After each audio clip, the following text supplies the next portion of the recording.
कुणीच याविषयी बोलायला तयार नाही। चंद्रपूरच्या हवेमध्ये दररोज तब्बल 12,000 मेट्रिक टन राख मिसळल्या जाते। इथे राहणाऱ्या लोकांच्या आयुष्य 10 वर्षांनी कमी झाले आहे। इथे राहून तुमचे फुफ्फुस केवळ 6 दिवसात डॅमेज होऊ शकतात। पण इतकं छोटं शहर इतक्या मोठ्या प्रमाणावर प्रदूषित का झाले?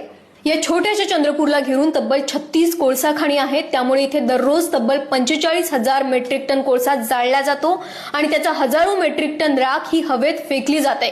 त्यामुळे इथल्या हवेमध्ये carbon dioxide, carbon monoxide, sulphur dioxide सारखे गॅसेस रिलीज होतात। त्याचेच परिणाम कॅन्सर, बीपी, दमा सारख्या आजारांनी इथल्या लोकांचे जीव जात आहेत। बरं, मग इतकं सहन करून चंद्रपूरकरांना वीज कमी दरात मिळते का? नाही। सरकार त्यांच्या आरोग्यासाठी मेडिकल फंड्स पुरवते का? नाही। मग इथल्या कंपनीज जॉब देताना लोकल्सना प्रिफर करत असेल? नाही। आपल्याला मिळणाऱ्या इलेक्ट्रिसिटीसाठी चंद्रपूरकर सफर करत आहेत आणि त्या बदल्यात त्यांना कॅन्सर आणि दमाशिवाय काहीच मिळत नाही। अशा न्यूज तुम्हाला कोणी सांगो वा न सांगो, मी नेहमी सांगणार, त्यामुळे फॉलो नक्की करा।